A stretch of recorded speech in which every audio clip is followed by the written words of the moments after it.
I'd like to call to order the meeting of June 7, 2016. Would you all please stand for the invocation and pledge of allegiance to the flag? Lord, bless those who hold office in that government.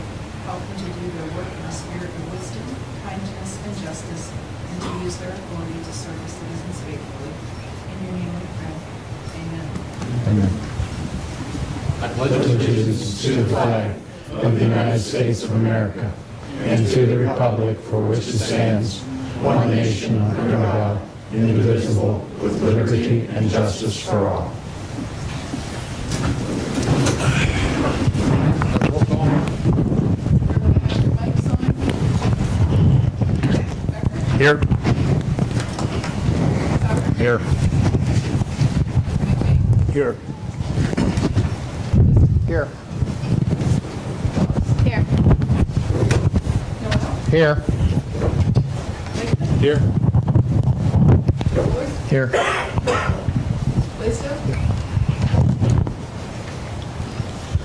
We received the meeting minutes for May 17th. Any comments or questions on those? If not, they'll stand as presented. I have a proclamation to read this evening. Whereas the staff, students, and parent volunteers from the Heartland Christian School have rendered service to our community again this year, which deserves special recognition. And whereas the Heartland Christian School staff, students, and parent volunteers donated their valuable time to help in the cleanup of debris at the tennis courts and funland and worked on flower beds throughout Firestone Park in the city of Columbiana. And whereas the Firestone Park is a treasured asset and is enjoyed by so many people, their efforts to help in the cleanup and beautification of the park has earned them respect and appreciation from all city officials as well as the community as a whole. Now, therefore, we, the Council of the City of Columbiana, do hereby proclaim our appreciation to the Heartland Christian School, staff, students, and parent volunteers, and do further express our sincere gratitude to them for their dedication of service to the city and its citizens.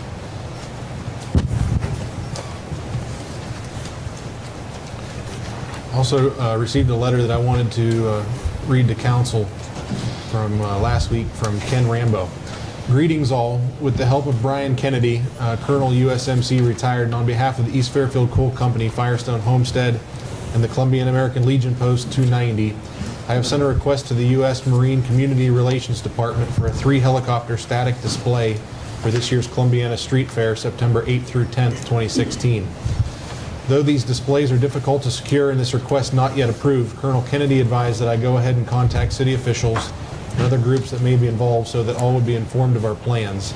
The purpose of this display is to honor our armed forces and to give the local population an opportunity to interact with American servicemen and women. As we did for last year's Eyes of Freedom Memorial event, we plan to once again work with Street Fair Director Jacob Sevick in order that this event will complement and hopefully attract more attendees to the fair. With city approval, the helicopters would more than likely be landing in the city park, though other sites near the street fair are also under consideration.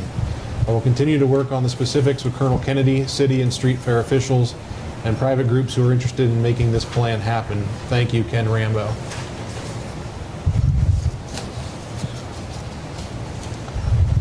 Also wanted to acknowledge we received letters of interest for the vacant seats on the Planning Commission for the unexpired term of December 31st, 2020 from Kirby Zellers, Nicole Ice, Harry Kaczynski, and Jacob Sevick.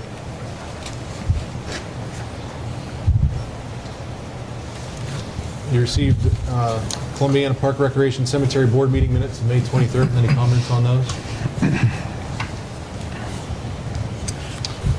If not, we will move first to have Mark Hudson and representatives from the Drug Mart regarding plans to develop the former lakefront golf course. Come on up. Thank you. You all know who I am. I'm Mark Hudson. I'm not here tonight to ask for anything. I'm just here tonight basically to let others do all the talking. I'll just introduce them. Have with me tonight Harry Giltz, Giltz & Associates, Canton, Ohio. And Harry is a developer, and he is proposing a development for the former lakefront golf course, which I think we can all agree needs a little bit of attention. Also here this evening are representatives from Discount Drug Mart that are part of that development. So I'm just going to let them do all the talking. If you have any questions afterward for me, feel free, as always, I'll be happy to try to answer them. But again, we're just here to make a preliminary presentation to council and members of Planning Commission. Thank you. Thank you. Jerry? Thank you for taking time to let us chat a little bit with him. I guess we'd like to get together with you, or at least We'll come into the microphone just so the camera can catch it. to at least explain what we're all about and what we're talking about. There's been various rumors in town or the area over the last year that we're going to build a man camp. It is nothing but, it's far from a man camp. And it is a shopping center that is really going to encompass the whole property down there, which is belonged to a group of people out of Pittsburgh called the Snyder Group. And also to explain too, a lot of I heard rumors that the center that we're proposing was going to be where the condos are. It's nothing to do with the condos. It's across the street from where the condos are. This is, I think this is Bayview Drive over here, right here. And we're proposing that this would be the main corner here for the drug mart of approximately 28 to 30,000 square feet. And there'll be another 10 to 12,000 square feet of additional retail put on there. Can you folks see me? And then there's a possibility of a fast food restaurant being here and another restaurant being over here. At one time we had this goes back over a year ago, we did have a proposal from a national hotel chain that expressed interest in going there. But I think because of the oil boom that came and went, that they sort of lost interest. We also have interest in a senior housing and a dementia care that has expressed interest in coming. And we're proposing that they would go down there, round back near the lake there, which we would like to make a little larger. The rest of the property, right now, we're showing condos or apartments in the back, which could either be mixed housing, either single-family housing, apartments, or condos. And also, we're proposing to put a road ingress from the other road there, so it'll be a through street throughout the whole project there. So you can see that's a little bit different than a man camp.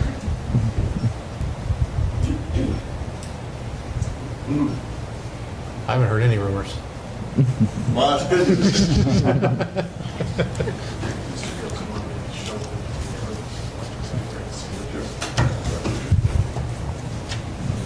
This being the drug mart, the retail, what's the name of the road? Bayshore Drive. This being a senior housing or assisted living, which would be down along the pond down here. The rest would be residential. Well, I think you in the back. defined all the turmoil we had a couple years ago. That was a different thing completely. So also, drug mart, maybe you folks don't really know who Drug Mart is. The fellows here from Drug Mart can explain it a little bit better than me, but real quickly, it's a company that has approximately 75, 80 stores located in Ohio here, family owned, and very self-sufficient. They have no debt, and very community-minded people. So they themselves can explain who they are. Is there any questions from the folks about anything? You've indicated a number of different things that could go in there. I take it at this point everything's still up in the air a little bit in terms of exactly what's going to happen other than perhaps Drug Mart. No, we probably have letters of intent or verbal interest for other retailers that would come beside the Drug Mart. Okay. I guess my question was more along the lines of the condos and so on. Is there any possibility that additional areas there might become other sort of retail or commercial establishments? Or Down in the back, being Yeah. retail? No. no, that's All definitely residential. okay. All right. How are we zoned? That's just what I So we'll definitely have to take a look at that. It's currently zoned commercial C3, I think, isn't it? I don't know. C4. C4. Okay. For what it's worth, again, just my little, we might look at EDD for this, because that may work for this pretty sizable piece of property. Mhm. Again, this is very preliminary at this point. Yeah, that's what I was trying to figure, is just how preliminary is it versus, Well,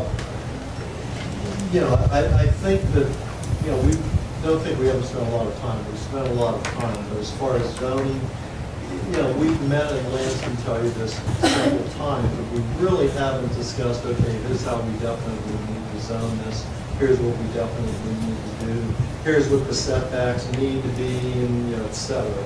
It's just when I look at a development like this, PUD seems to fit from the standpoint of you have more freedom. could you explain what those letters mean? Pardon? Could you explain what those letters are? Planned unit development. Okay. Sorry. So the apartments that are listed on there, those are going to be like senior living apartments? No. This would be the senior housing project back here that we're referring to. These here would be very much like, they could be regular apartments, or they could be condos, or they could be single-family housing. That part we haven't really, Maybe that's where that rumor's coming from then. Because a few years ago, there was a proposed like motel, hotel. that's what I heard, but I heard they call it a man camp, so that's why I use that No, terminology. I wouldn't use that if you want to sell this in town. It got, someone else called it a man. But so We're anything but that. so who, like these apartments, would you be marketing that to? If to go along with the senior living there? I'm just wondering how that kind of flows together. Would be like market rate apartments, so I mean, like, are you referring to what are they going to be? Well, I was just wondering, like, if you have the senior living there, if it would be more like senior type apartments, or if you're going to be, I don't know. I mean, usually when you have a planned development, you have a plan. You don't have a This plan. is the start of the bigger plan, but I'm saying for the initial part, we're saying this would be commercial up here in the senior housing in the backyard. This could be a multiple, like he said, PUD. I mean, multiple different housing, either single-family housing, multiple family housing. Yeah, that part's not set yet, so you would be marketing to whoever's willing to buy. No, I just keep seeing Yes 4 and unit no. I mean, I'm saying it could be, a certain part of it would be apartment, a certain part of that plan would be single-family houses or condos. It might be all condos. You said the PUD gives you more flexibility. Could you elaborate on that just a little bit? Sure. With a planned unit development, if you look at zoning, let's say residential, single family, you have setbacks, you have side yards, you have minimum requirements for all of that. PUD zoning gives you the ability to vary from just those things. For an example, that's not the only thing. It allows you to mix uses sometimes within one piece of property. I know I'm using my hands, I apologize. But that you wouldn't otherwise be able to do. Because let's say that this area is zone C4. All right, that allows for a certain type of commercial usage, but you wouldn't really look at residential on the backside unless maybe you want to rezone that. And if you rezoned it, do you want it single family or do you want it multifamily? If you do a PUD, sometimes it allows mixed uses, I think is the best way to phrase it. And that's, when you look at a development like this, and Harry's explaining that you're looking at senior family housing, you're looking at some type of residential, that's certainly not cast in stone. But I think from a developer's standpoint, you want to be flexible enough to put something in there that is what there is a need for. And is that all single family? Great, if it is. But I don't know if anybody can say that. And I think everyone here knows this is a pretty unique piece of property. It was a golf course, and it was a very interesting golf course, but it doesn't exactly lie flat. There's some problems with the topography and what you're going to do to develop it. So it's going to take, Harry's got quite a project trying to design how to use this, especially in an efficient manner. And I think the idea of the flexibility lends itself to a planned unit development. Thank you. Thank you. I think there's a big demand really for, believe it or not, single-family housing versus the apartments, which we said So I'm saying there'd be more, I think there's gonna be probably more single-family housing in the back than. Well, the only reason I asked, that drawing just says four-part apartments. It didn't say single dwellings. That's Well, why. I don't want to, nothing's cast in stone right now at this time. Okay. You have anything else? Yeah, I think there are representatives from Discount Drug Mart, so they can explain a little bit about what Drug Mart is, since I don't think they're around this area. Sure. Steve? Sure, I can do that. My name's Steve Harris, I'm with Discount Drug Mart. As Harry said, we're a family-owned and operated company. In fact, Dave Boucher is with us tonight. It was his father, a pharmacist, who first opened up a drug mart some 50 years ago in Elyria, Ohio, in 1969. As Harry said, we're 73 stores, principally northeast Ohio, a few in and around Columbus, a few in and around Cincinnati, Dayton.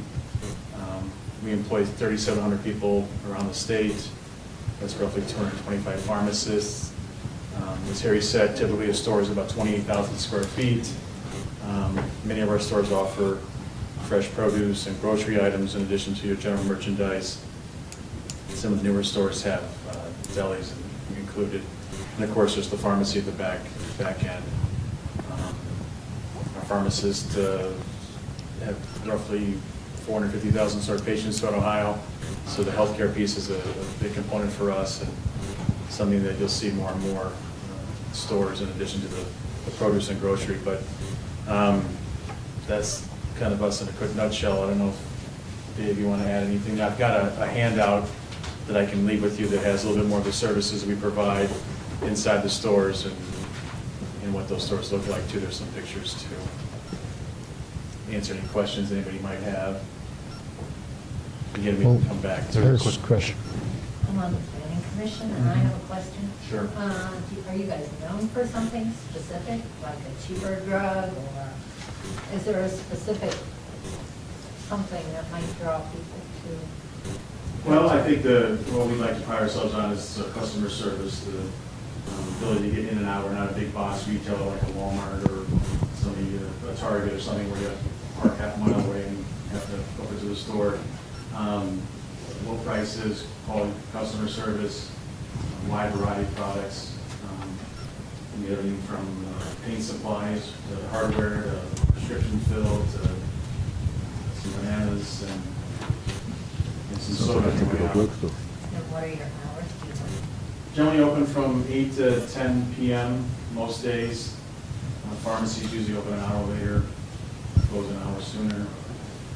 We're open 365 days a year, so that includes most all holidays. I have, do we understand that this is, you are already decided to build there? That is your decision, and you have some ownership in that property? We would be a tenant there. You would be a tenant. You would be, okay, so that's what I wanted to know. So you wouldn't necessarily own, you would lease some property from this development group? Correct. Yes, what kind of licensing do you require for this? Is there special licensing that you have to go after to get certain types of products? Are there limitations on what you can get and hard licensing? The licensing that you might be referring to is for alcohol, I'm assuming, or? Well, yes. As I understand it, the precinct is dry, so in order for us to be able to sell beer and wine in the precinct, we have to file some petitions for board of elections. The precinct would then take a vote as to whether or not we could sell beer and wine at that location. Your Carry other out. stores, your other stores sell beer and wine. Yes, our other stores sell beer and wine. All. All of them, yes, yeah. I think you guys have attempted to put that on the ballot a couple times, right? Correct. There's been 2 occasions prior to putting it on the ballot. I think people knowing more about you would probably help that. And because of the fear of what had been attempted to put in there prior, has got a lot of people concerned about just opening that up without knowing, because they think it may invite what they didn't want in the first place. I think that's probably why you've run into some hurdles, for what that's worth. Yeah. break my promise once again, but part of the idea of coming tonight was so that we could, you know, you're right, there's been 2 attempts at local option thus far, and there's been all kinds of rumors that have circulated. Where's the location going to be? And, you know, I heard myself some different things. So the idea was to come here so that Harry could present, here's what we're talking about. No, we're not going somewhere on South Bay Shore Drive. There's absolutely nowhere you could, even if we wanted to. Where we're looking at is the golf course. And here's where that would be, and here's what the development would look like. Thank you very much. As Steve said, local option is a part of it. And again, I think that's the reason for being here tonight, so we could explain why, you know, this issue will be on the ballot again. Sure. Thank you, sir.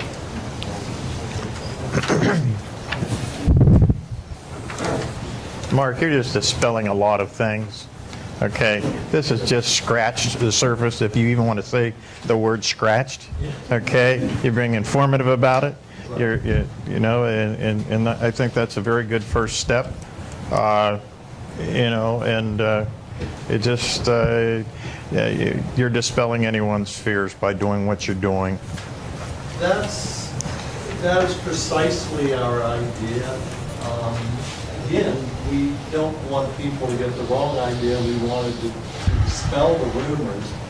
And we're even contemplating meeting with different groups such as the condominium ownership associations, if we're able to set something like that up, just in case anybody has any questions. We want to be transparent. We want to explain here's what's going on.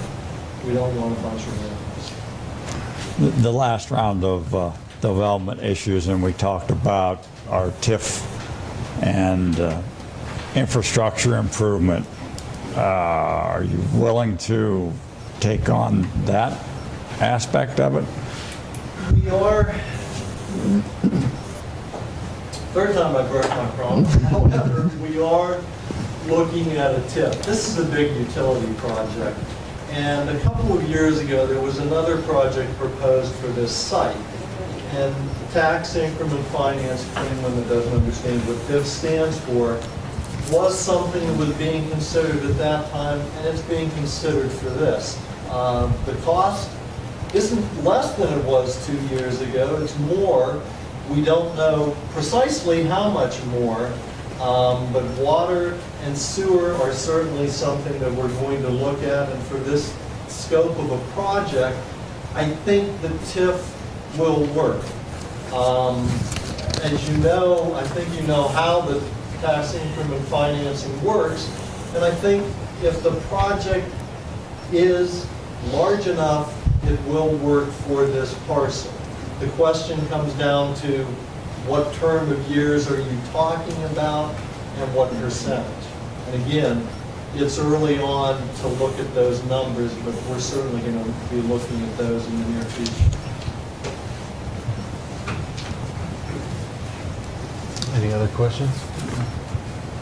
I, just looking at this, the pictures, the discount drug mart, usually a location that is where you find food deserts, so to speak, or are you somewhere that's competing against your Rite Aids right across the street from them? More often than not, we find locations that aren't across the street from a Rite Aid or a Walgreens. Our locations are unique to ourselves. Are you familiar with food deserts? Areas where you can't find access to groceries? Yes. Okay. I mean, this is like basically right next to Sparkle, and we have, you know, Rite Aid and things like that. So I'm just trying to see the how it's going to stand out necessarily from what we already have here in town. I understand. When we think, you know, against service and product and price, and anecdotally I've heard from some in the community that folks here are driving north to more full-fledged grocery stores. So maybe we sort of meet those needs and you wouldn't have to drive a distance to the north. Our selection is wider and the price is better and produce was fresher and all those sorts of things. Any other questions? Thank you. Thank you. Thank you for your time. Anyone this evening desiring to address council? Oh, did you have a question? Lance. You did, this okay. issue back up. Okay, come on up.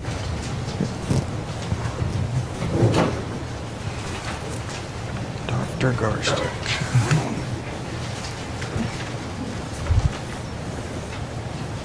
Good evening. Hello. I'm Dr. Jim Garstick. I live on Springfield Road. Our property borders about 300 feet from the park. Last Saturday before Memorial Day, Lee and I were driving through around the park and noticed how nice everything looked for the holiday. That is until we got to the southeast border end of the whole parking lot. We'll get to that in a minute. Above that area is a drive on the park that has a large stone plaque with a metal plate on it. On it states that in 1810, the Hanna family built their cabin near this spring. It goes on to say that their grandparents, United States Senator Mark Hanna, was placed there by the Historical Society in 1957. In 1988, we lived across the road from that area. We lived there for 30 years, raised 3 boys there, and when they were kids, they went over and played in that spring. It was a small lake. They ridged across it out of a log, and they and their friends spent time there. So we were familiar with it. A few years ago, I noticed that the spring was almost non-existent. There was some wetness there, but it was all grown over, weeds and vines and trees and whatever. I approached the Community Foundation and with some Garstick money and theirs, and they cooperated with the park. The foundation gave several $1,000s to a landscape contractor. He went in and built a nice semicircular stone wall behind the spring, reconstituted the steps that came down to the spring, and planted a tree there. That was part of Columbiana's heritage. That spring wasn't there. The Hannas would have built their cabin there, and things might have turned out differently. Anyhow, last Saturday when we got there, you couldn't see the stone wall. It was all covered over with vines, brush, that many leaves, weeds growing everywhere. Kind of a disgrace in my opinion. Anyhow, on the 15 yards on the east end of there, there's all grown high weeds and all kinds of underbrush. The spring itself was covered with leaves and muck and whatever. On the 20 yards on the south side, it had been mowed, but not very well, not recently. The other part was mowed nicely. Everything else was nice except that. So that upset me a little bit. So I went over there on Saturday in 2 hours with clippers and whatever. I cut all that vine and pulled it out so you can see the brick, which is about 15 feet around. Cleaned it all as best I could, but the muck I couldn't handle. On Sunday, my 2 sons from Michigan and Tennessee were there, so they had a little muscle, and they went in and pulled all that muck off of where the spring is, and now there's about a half an inch of water in an area about this big. They also raked all the leaves off the walkway, which you can now see that there is a stone walkway up there. So anyhow, I just wanted to bring this to attention. In my opinion, it's a disgrace that we would ignore the heritage of Columbiana County, or Columbiana City like that, and let it deteriorate that way. On Monday, I met there with Councilman Rick Knoll and Manager Lance Willard, and we had a little conversation, and one of them suggested maybe there ought to be a placard or a marker or something there letting people know that that spring is what it is, and that's the reason for all this development. So perhaps Willard or Rick would like to comment on what I told them pretty much what I'm telling you, so I would like something more to be done than what has been done in the past. So thank you for your time. Thank you, and I apologize that you did that work. I said I apologize that you had to do that work. So we got all the poison ivy at it. Well, we appreciate the history lesson Dr. Garstick gave me yesterday. And, you know, sometimes we just, you know, we overlook things, and I notified the crew, and they were out within minutes, and they haven't finished, but got some before and after pictures since yesterday, so we are working towards it and going to polish it up to, get it back to where it should be. And, thanks for bringing it to our attention. I'd just like to comment that I do think it's an important part of the history of Columbiana, and I think it's important that we preserve that area. I don't think very many people are aware of it, and I think that we should attempt to, do some things to make that site more noticeable to the community, and I would hope that we could do that, and working with people on the park board and whatever to make sure that something significant gets done there. But I do appreciate Lance coming out with the city workers, and hopefully we can make some improvements to that site. Yeah, I had no idea it existed till just now, so, yeah.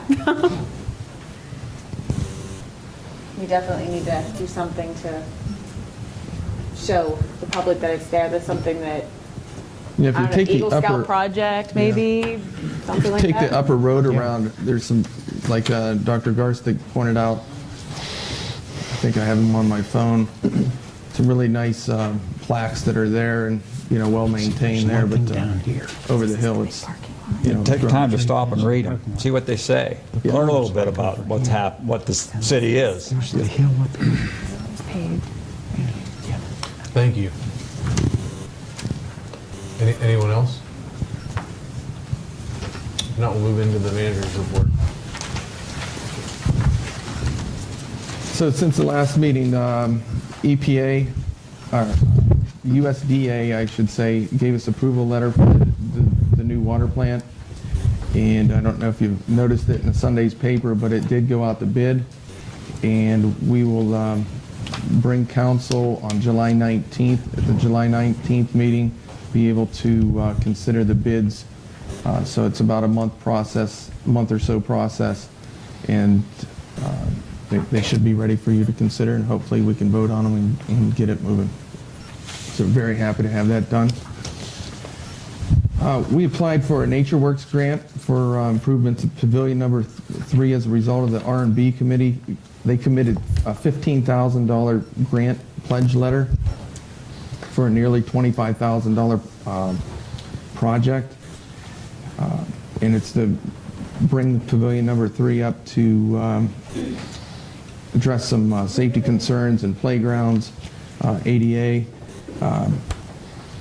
Copy of the letter was in your packet, and there is legislation on the agenda for us to participate in that NatureWorks program. Now, we did receive a NatureWorks grant last year. There's not a lot of money available countywide for this grant, so that pledge of $15,000 is really going to help us out on this project.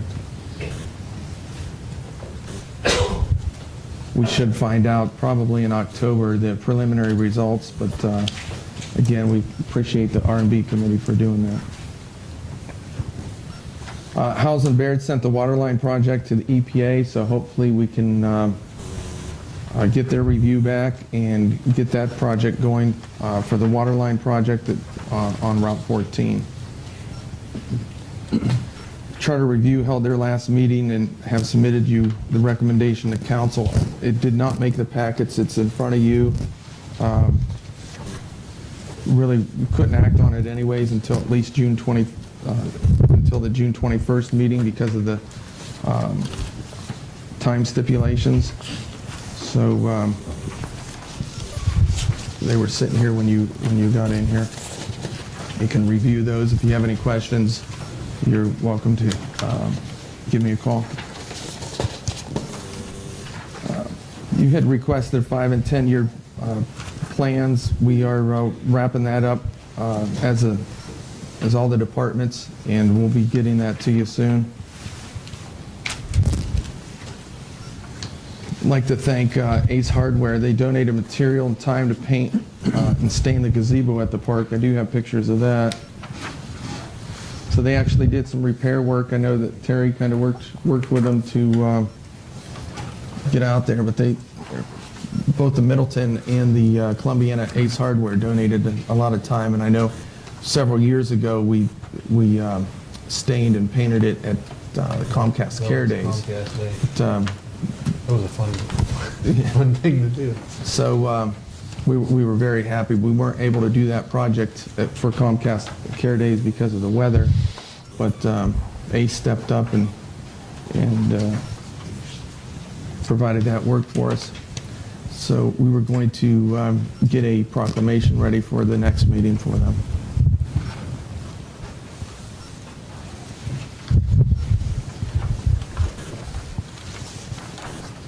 Matt Poland, our water superintendent, announced his retirement. It's going to be September 30th of this year, so I will be looking for his replacement. He has time in to retire, so hopefully we can get somebody plugged in there and near him for the next few months before he goes, and we'll try to bring that new person up to speed on the plant as quick as possible.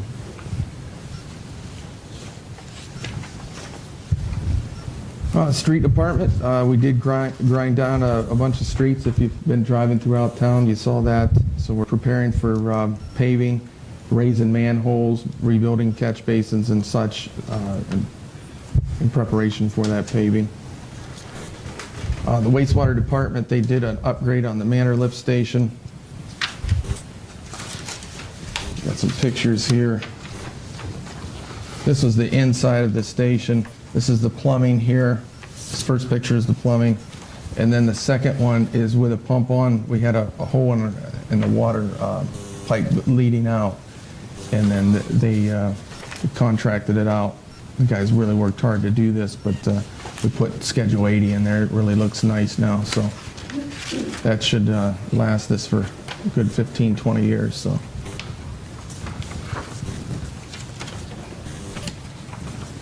The water department, we did meet with Howes and Baird regarding the water line project, also Arcadis in the plant, and we've been very active in USDA, working with USDA to get that project out to bid for the water plant.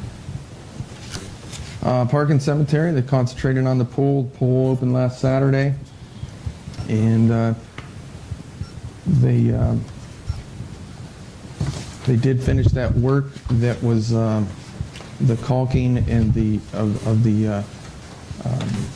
joints, so we don't lose any water. Finish that project up. And Terry's it seem to be holding? Okay, that's wonderful. And then I don't know if you've been through the park recently, but all the departments helped get rid of that. They just really came together to get rid of that, clean up that wood pile at the park shop, so that it looks really nice, and they're getting ready to rock hound it and seed it, so it's going to look really nice.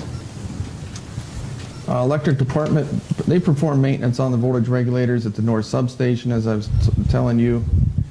Had some pictures, but they did not come out, so I'll try to get them to you next meeting.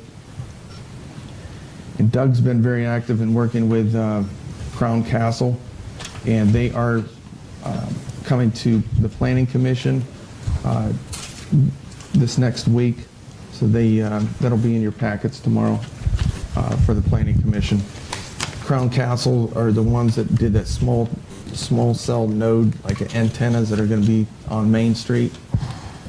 Council had approved that pole attachment agreement earlier this year, and they have our blueprints made up and sent the packets to us today, and actually held us up a little bit. We'll get the packets out tomorrow, Donna.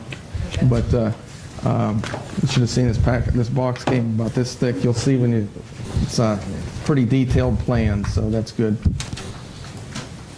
Electric department, they also installed the wire out at St. Jude, the primary wire, in preparation for that upcoming event, and that's all on cue there. Also met with Tim Schramm from HRG today at the Pocket Park and Extreme Landscaping, and they are going to start as early as Monday working on the Pocket Park. So we met up there with Jesse and Doug, so it should go well. That's all I have.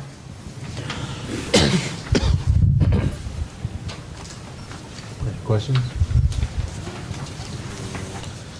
If not, you received the bill list for June 7th. Any comments on that?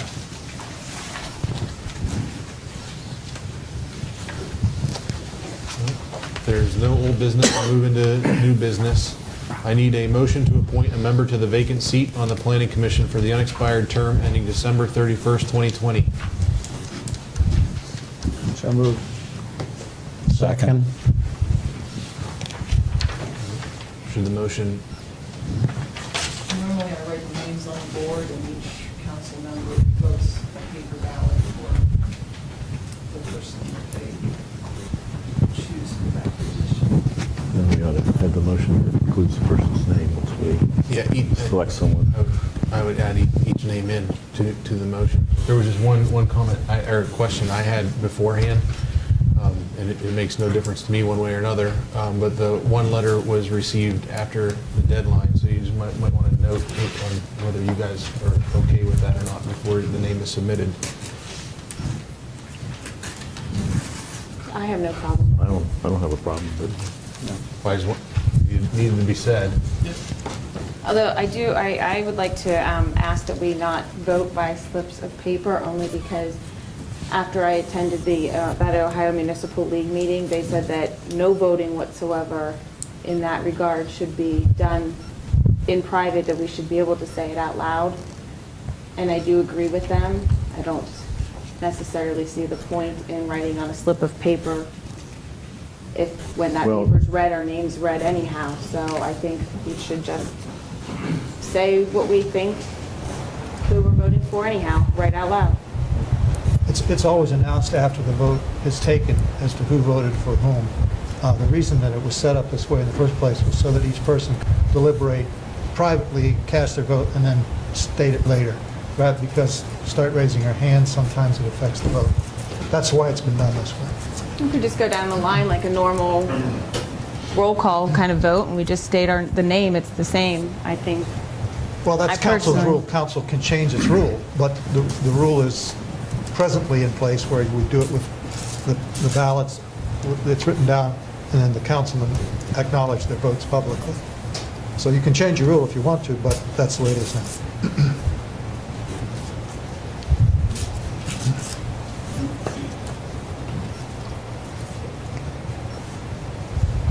So the four names for the motion will be Kirby Zellers, Nicole Ice, Barry Kaczynski, and Jacob Sevick.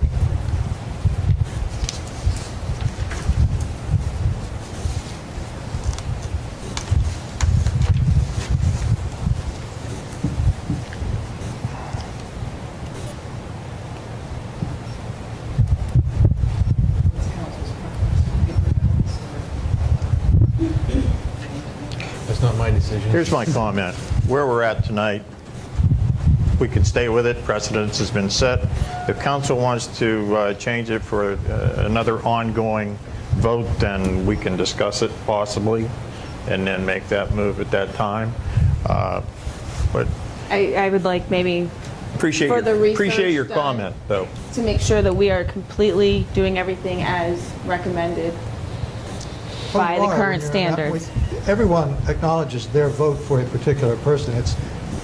You could do it the other way, but this has been found to be convenient and appropriate in the past. Either way it works legally, and as Councilman Becker acknowledges, that is the precedent for now. So you can change it now, or you can wait and not change it at all. That's your choice. I believe the paper ballot doesn't, you're going down the line here, you could influence somebody's vote by just how you're voting. Paper ballot doesn't do that.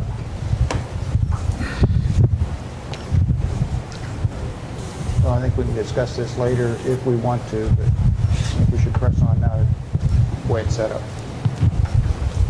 Here's some really official ballots.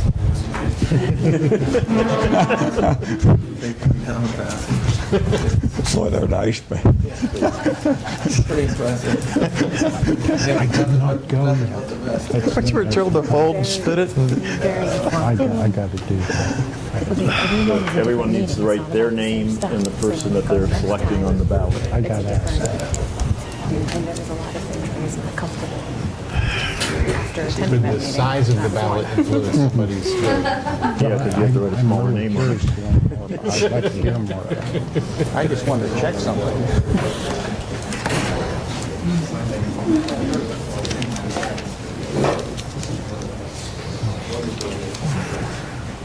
You have to have our name on it, right? Yeah, put your name on it. Your name and the name of the person you're voting for. Uh-oh, I'm feeling bad. Are you She voting never for did it yourself? this way before. She's always gone this Yeah, way. What's, I don't know. What are you changing on us for? You always went this way. Dad hurried up and got his done real quick. Who's all day? First, man. It's your first. Oh, I don't care. It doesn't matter to me. Okay, Becker for Zellers.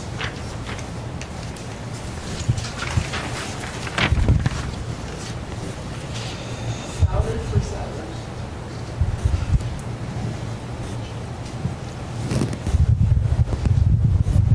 McBain for Zellers.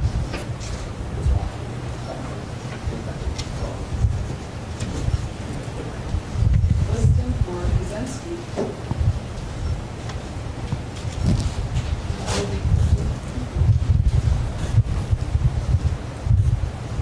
Noel for Zellers.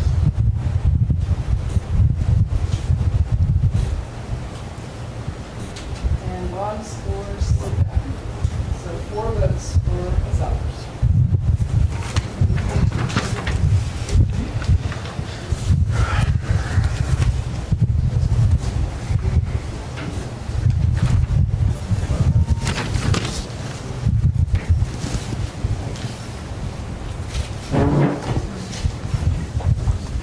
The next thing, I need a motion to read the next resolution as an emergency. So moved. Second. Deanne?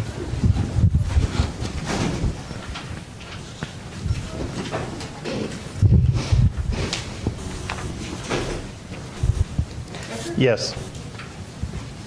Souter. Yes. McBain. Yes. Liston. Yes. Boggs. Yes. Noel. Yes. I'll make a motion that you read it by title only because of the length of the ordinance and the fact that we all have copies. I was gonna- Yeah, I didn't know if you I was going to do forgot. that separate, just because I needed to read as emergency. I had to ask for the emergency before I could even ask to read it by title only. Okay, go ahead. I can do them as a combined motion if you want. No. No, It he's was just- making- I thought maybe you'd forgotten. Oh, no, I didn't. Okay. I just saw I know I have to get permission to read it as emergency first. I'll second Dick's motion.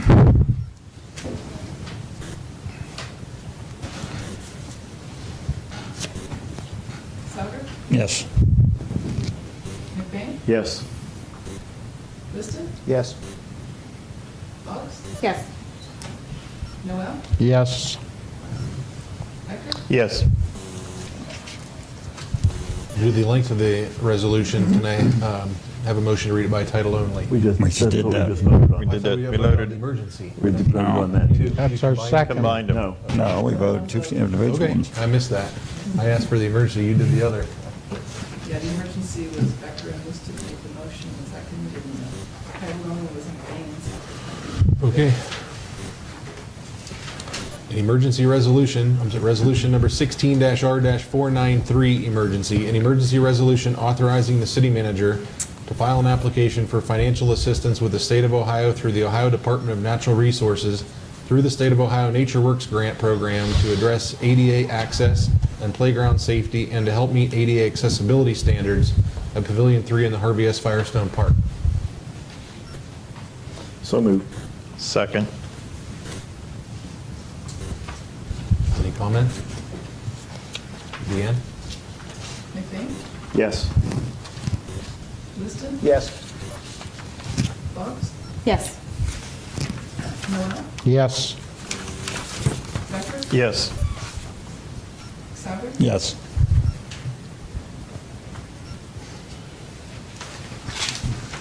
Will there be any action afterwards? No. Council comments now? Any comments? Right. I was going to recognize Terry Schaefer. He's already left, but his pool employees take great pride in the work that they do. And I know working with a lot of those high school students as a coach, I see them posting pictures of themselves and them painting the pool and everything every year. So I just wanted to commend him on the effort that he does, because not everybody likes going to work every day, and his employees do. Good comment.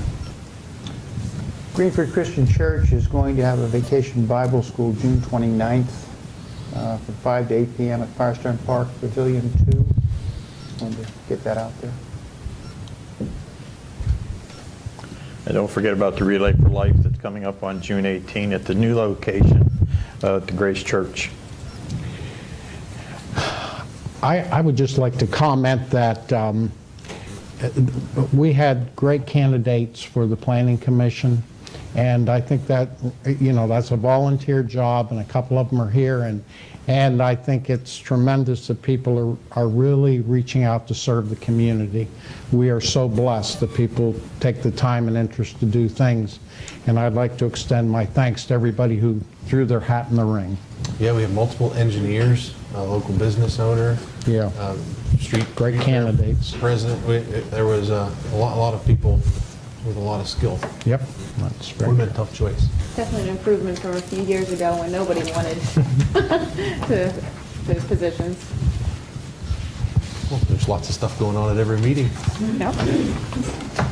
Okay, I need a motion to go into executive session regarding the discussion of purchase or sale of property from Section 121.22G2, the discussion of personnel matters, Section 121.22G1, and the discussion of pending litigation, Section 121.22G3. So moved. Second. Deanne? Yes. Yes. Yes. Yes. Yes. Yes. I want to do opinion. Yes. Noel? Coming out of executive session? Yes. Becker? Yes. Sauer? Yes. McBain? Yes.